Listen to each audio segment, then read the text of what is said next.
et du code électoral, entre autres.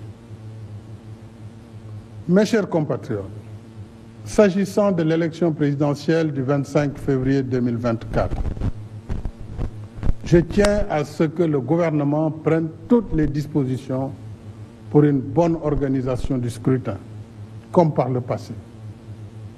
En ce qui me concerne, j'ai suivi avec beaucoup d'attention et d'émotion les différentes manifestations de soutien à ma candidature pour un second quinquennat.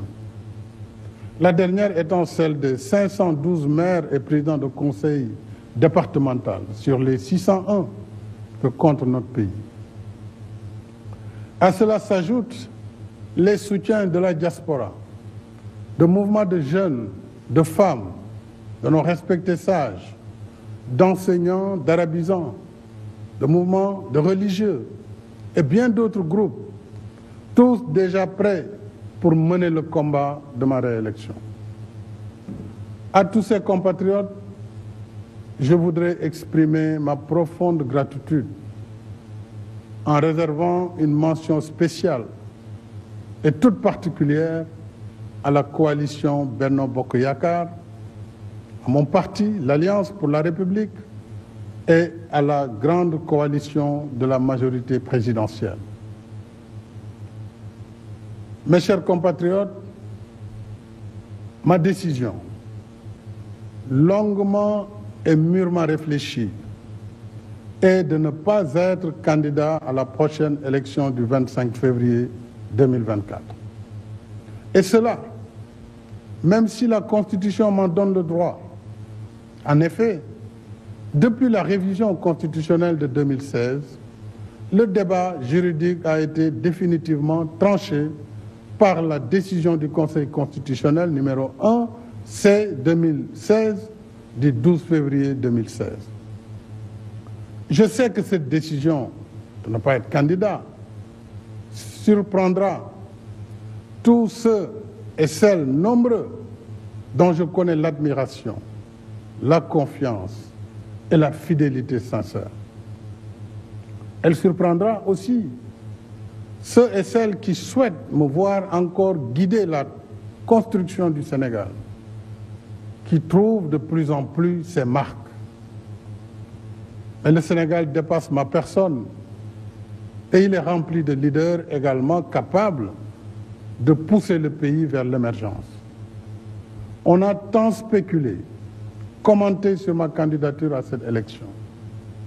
Cependant, je n'ai jamais voulu être l'otage de cette injonction permanente à parler avant l'heure, car mes priorités portaient surtout sur la gestion d'un pays, d'une équipe gouvernementale cohérente et engagée dans l'action pour l'émergence, surtout dans un contexte socio-économique difficile et incertain. Contrairement donc aux rumeurs qui m'attribuaient une nouvelle ambition présidentielle, je voudrais dire que j'ai une claire conscience et mémoire de ce que j'ai dit, écrit et répété ici et ailleurs.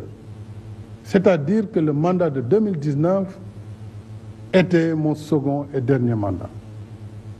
C'est cela que j'avais dit et c'est cela que je réaffirme ce soir. J'ai un profond respect pour les Sénégalais et les Sénégalaises qui m'ont lu et entendu. J'ai un code d'honneur et un sens de la responsabilité historique qui me commande de préserver ma dignité et ma parole. Je rends ici un hommage à mes prédécesseurs, les présidents Léopold Sédar Senghor, Abdou Diouf et Abdoulaye Wade, dont les parcours sont bien sûr différents, mais qui ont contribué chacun à construire l'image de ce Sénégal démocratique qu'il faut perpétuer. Je ne saurais faire moins. Et d'ici la transmission du pouvoir au futur président de la République, Inch'Allah, le 2 avril 2024, j'assumerai avec responsabilité et fermeté toutes les charges qui incombent à ma fonction.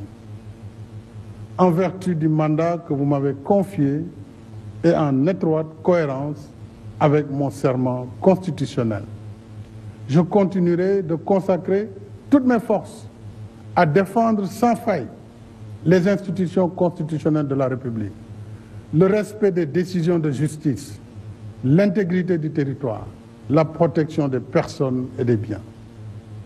Je resterai à vos côtés, à votre écoute et au service de la République et de la nation. Nous avons des réalisations indéniables et un potentiel incroyable. Mais soyons vigilants et conscients des difficultés, des obstacles qui sont réels et de l'activisme des ennemis de l'intérieur et de l'extérieur. L'enjeu essentiel pour moi, c'est que notre cher Sénégal, ce pays que j'ai à cœur, que vous avez à cœur, garde le cap vers l'émergence dans la voie de l'action, de la paix, de la stabilité, du respect du droit, de l'ordre public, dans l'unité nationale et la cohésion sociale. Cela exige de chacune, de chacun de nous, l'adhésion à notre modèle de société fondé sur la démocratie, la liberté, le respect de nos valeurs socio-culturelles, le respect de ce vivre ensemble qui a su jusqu'ici nous rassembler, le respect de nos religions, de nos confréries et de nos guides religieux.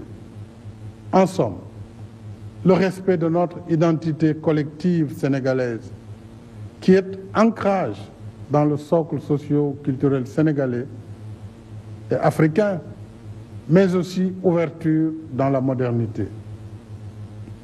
C'est seulement ainsi que nous pourrons poursuivre ensemble, épaule contre épaule, notre élan commun vers notre destin commun, fidèle à notre devise nationale.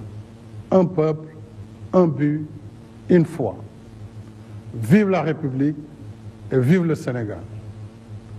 mbokk yi ginnaaw bu ma nuyoo Sénégal yëpp